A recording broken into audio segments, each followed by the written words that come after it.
Allez, on va passer à la mousse de foie de volaille. Donc là, j'ai les foies de volaille. On va mettre du beurre. On va mettre de la crème.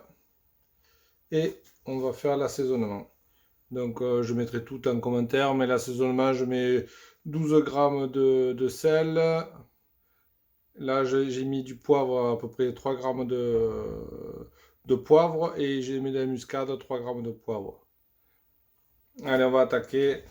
Donc pour que la mousse soit bien, je ne la fais pas cuire. Comme ça va permettre qu'elle ait une bonne tenue. Donc je mets directement mes foies dedans, mes foies de volaille.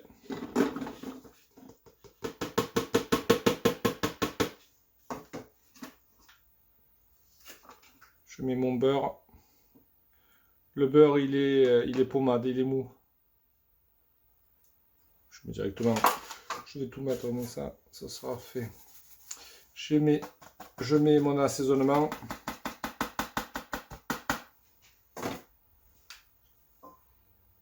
Dedans, je mets un peu de Porto. Il y en a qui peuvent, vous pouvez mettre du cognac si vous voulez. Donc ça, c'est à discrétion.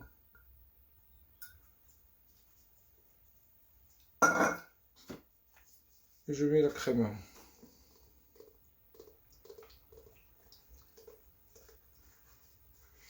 Donc on va mixer tout ça. Une fois qu'on aura fini de mixer, je vais le mettre sur une plaque pour pouvoir l'étaler, la mettre au frigo, pour qu'on puisse essayer de faire un boudin pour le mettre à l'intérieur du pâté en croûte. Allez, c'est parti.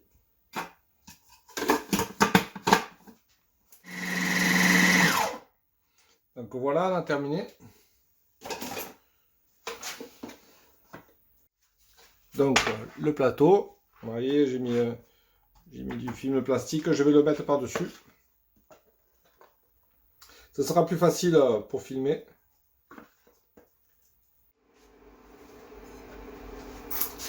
Donc maintenant je vais faire cuire les champignons. Donc champignons de Paris avec des oignons et avec un peu d'ail.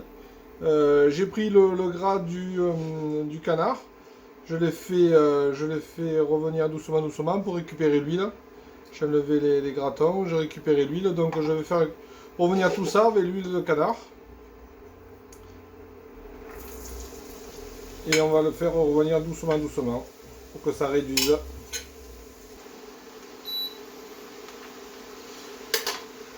En attendant, on enlève les pistaches pour mettre dedans. Allez, à tout à l'heure. Donc on va préparer la farce. J'ai rajouté des jaunes d'œufs, des œufs entiers.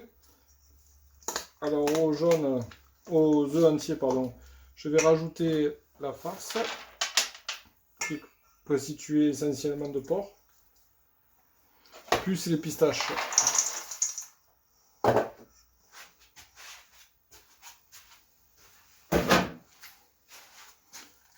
Donc je fais mon mélange. Ça va, je vais le faire à la main. Donc une fois que là c'est bien mélangé, tout a été salé, poivré. Au niveau de la salaison, c'est 12 grammes de sel par kilo et le poivre c'est 1 ou 2 grammes, en fonction de vous. Par kilo toujours. Allez, on va tout préparer. Laver les mains. J'ai étalé la pâte. La pâte, je l'ai étalée à peu près sur 5 mm, à peu près 5 mm d'épaisseur. Donc c'est une pâte, vous pouvez la retrouver, je mettrai la recette sur le côté, je vous mettrai la recette au niveau de la pâte. La différence par rapport à l'autre recette, c'est que là j'ai rajouté de la farine de châtaigne. Donc la première recette j'avais mis de la farine de seigle, vous verrez. Ben, là vous changez, vous mettez la farine de châtaigne, ça donne un goût plus sucré, c'est sympa. Donc là j'ai un nouveau moule, je vous fais voir. C'est des moules qui sont bien pratiques pour faire les pâtes à croûte. C'est des moules spéciaux, on va dire. J'ai étalé ma pâte. Là, je mets mon moule par-dessus. Il suffit de découper tout autour.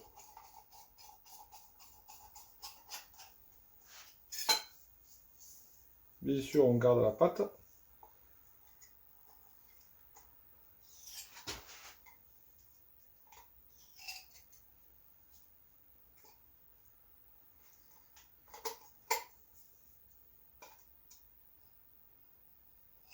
Voilà.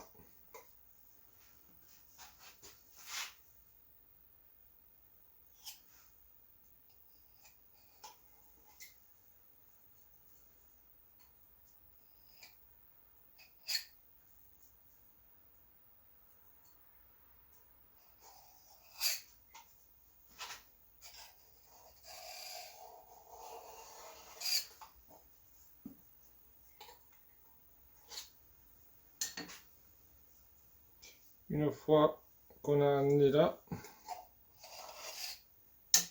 on récupère tout l'excédent. Bien sûr, il ne faut pas le jeter. On va s'en servir pour la déco et après pour le dessus.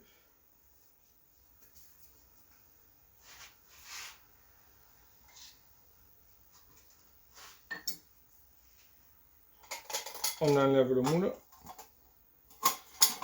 Je vais le graisser, le moule. Et après, on va, avec la baisse, on va le mettre à l'intérieur et on va commencer à former le patin croûte. Donc voilà, le moule, je l'ai graissé. On met par-dessus la pâte. Et après, c'est enfantin. On monte les bords.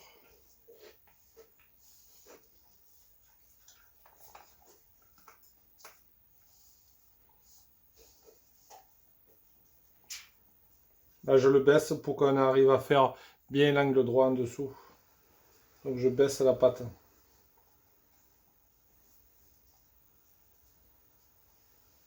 Faut pas trop appuyer.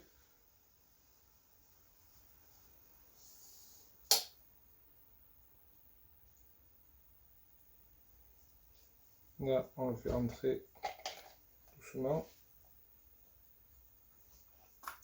Je ferme.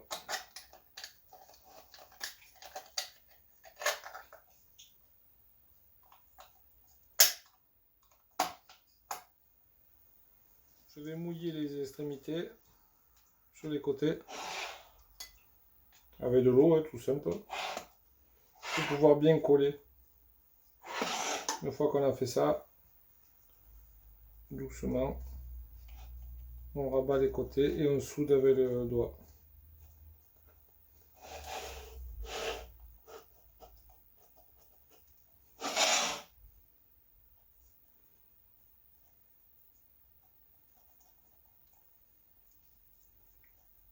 Après, je vais faire un petit boudin, je le rajouterai là. En fait, je fais ça tout simplement.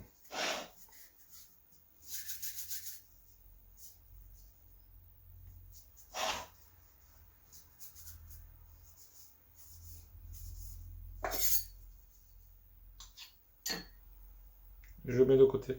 Parce qu'en fait, si on ne le soude pas bien, ça va fuir, ça va faire partir le jus et c'est pas bon du tout.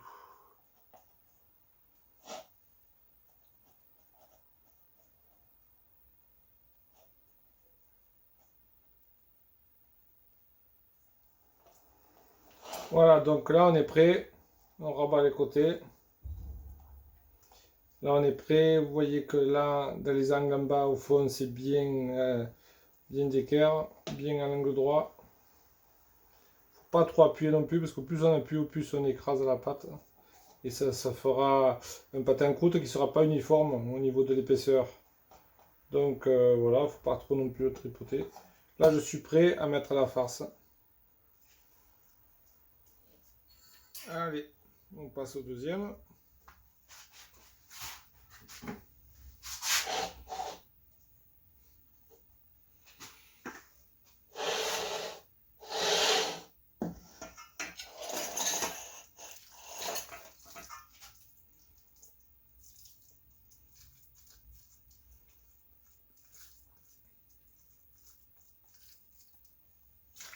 Donc il faut bien faut bien mélanger, il faut bien garnir et bien appuyer. On appuie bien avec la cuillère. On va mettre la mousse.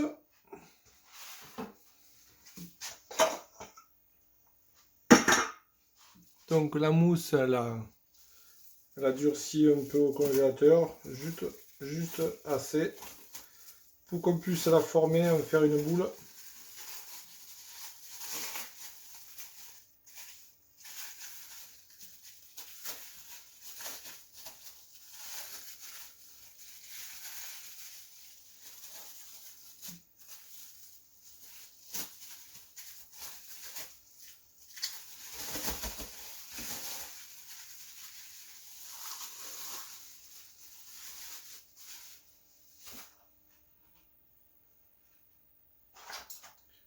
Donc, je vais couper un morceau pour que ça puisse rentrer facilement.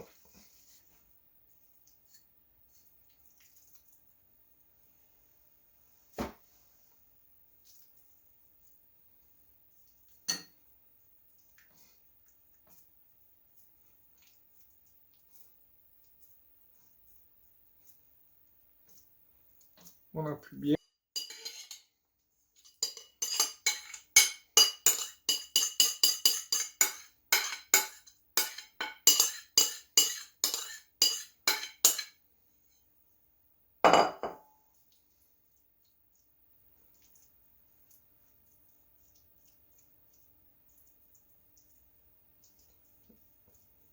Là aussi, bien tassé pour qu'il y ait une belle découpe après.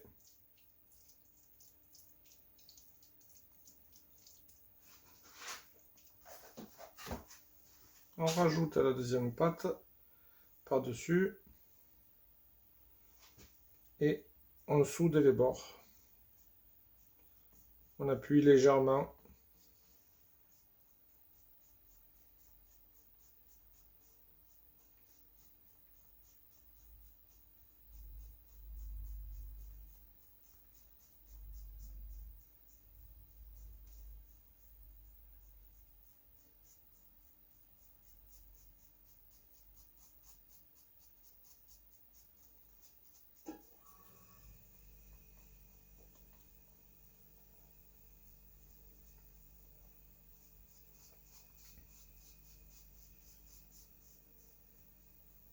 Voilà, on en est là, on continue, on coupe à ras.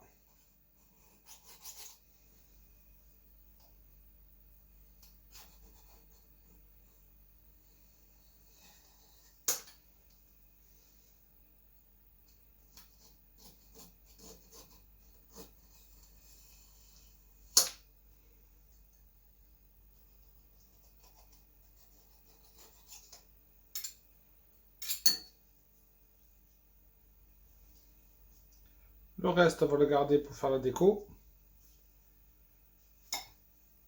On va faire les côtés, ça va permettre de souder. On appuie avec le couteau, juste un peu.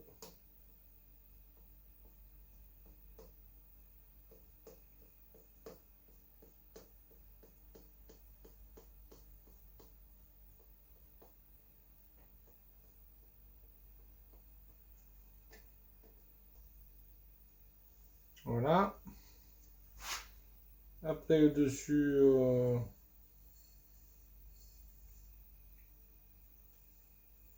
on fait un peu comme on veut.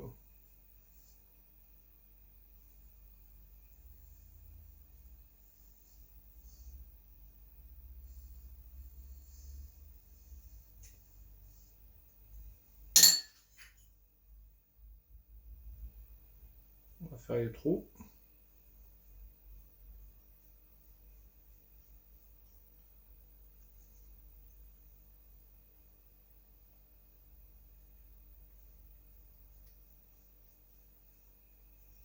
Important, les trous c'est pour la cuisson, pour que ce soit bien uniforme. On peut en faire 2, on peut en faire 3. On rajoute un peu de jaune d'œuf.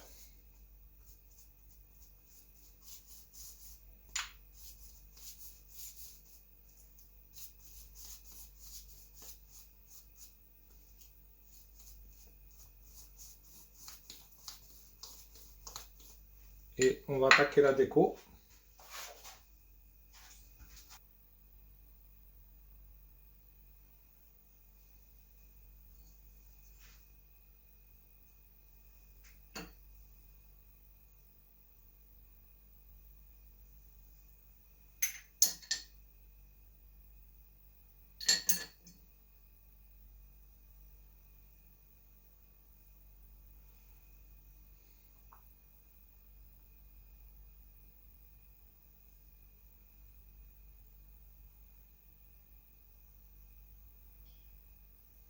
Voilà.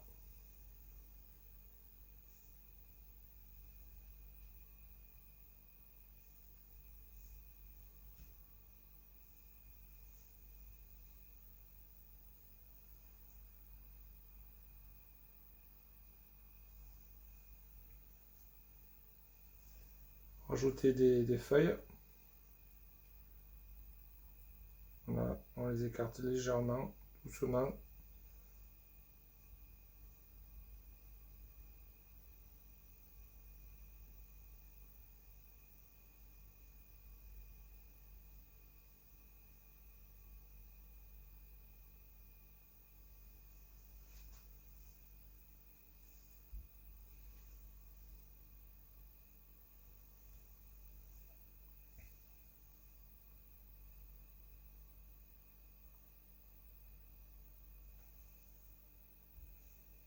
Voilà, comme si c'était des boules de raisin.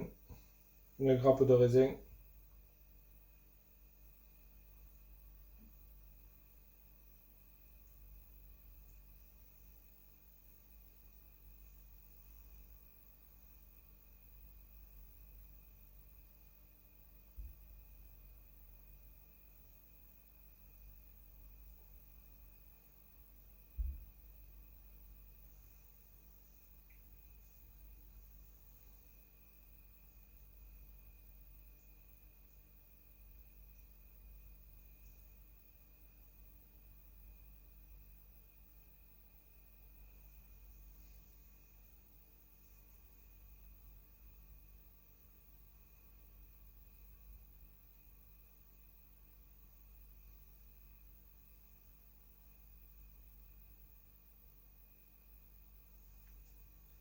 Voilà, hein.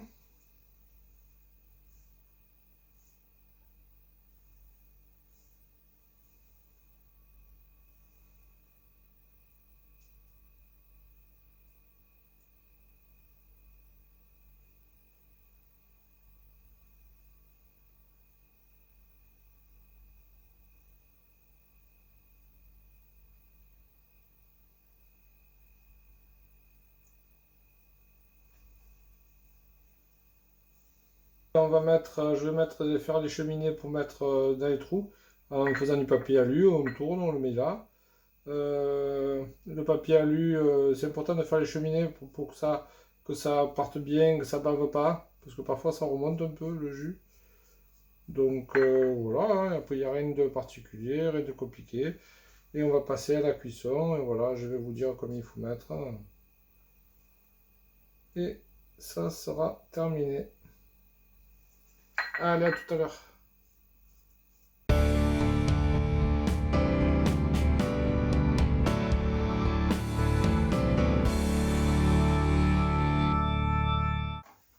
Donc les deux pâtés ils sortent du frigo, ils ont refroidi toute la nuit.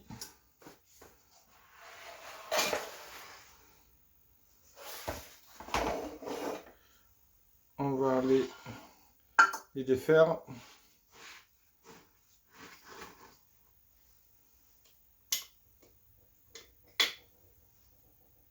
Ces moules, ils sont vraiment super. Ça permet bien de les défaire.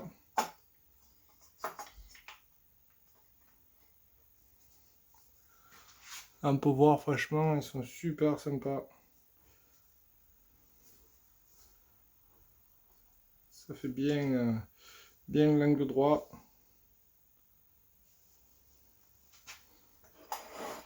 Voilà.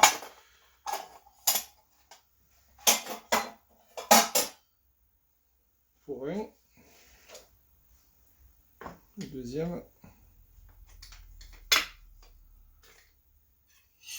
Le fait de les avoir graissés, les moules, ça permet de bien les enlever, de bien les défaire.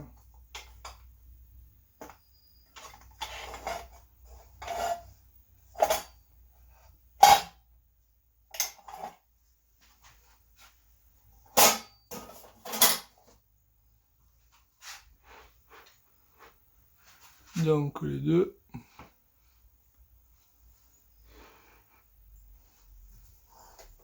Il suffit de mettre la gelée. Donc on est bien d'accord, ça c'est le lendemain. Je les ai fait cuire hier. On rajoute juste à la gelée.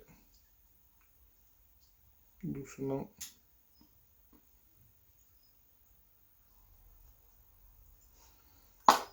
Allez, on va les remettre au froid. Bon, ben voilà le résultat. Ça fait 2 jours que je l'ai mis au frigo. Et je vais le découper. Comme ça, il a bien eu le temps de prendre de bonnes saveurs. Et voilà, on va pouvoir le déguster. Bon, ben allez, c'est parti, on va le couper. On va voir ce que ça donne.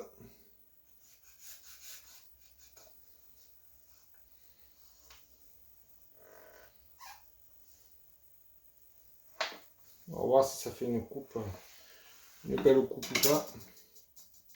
En direct. Bon, ben c'est bien. J'ai essayé de le faire au rond, c'est difficile, hein. Mais bon, le rendu, il est sympa. C'est assez compact. On voit bien que c'est important de faire les angles bien appuyés et bien appuyés au niveau de la chair pour que ça soit bien compact. Et voilà, c'est sympa. C'est bien. La pâte, elle est fine. Faut pas que ce soit trop gros. Ça fait une belle tranche. Il se tient bien. Il est lourd. Bon ben voilà, écoutez, bon appétit. Et franchement, je vous conseille d'en faire, c'est vraiment excellent. Allez, au revoir.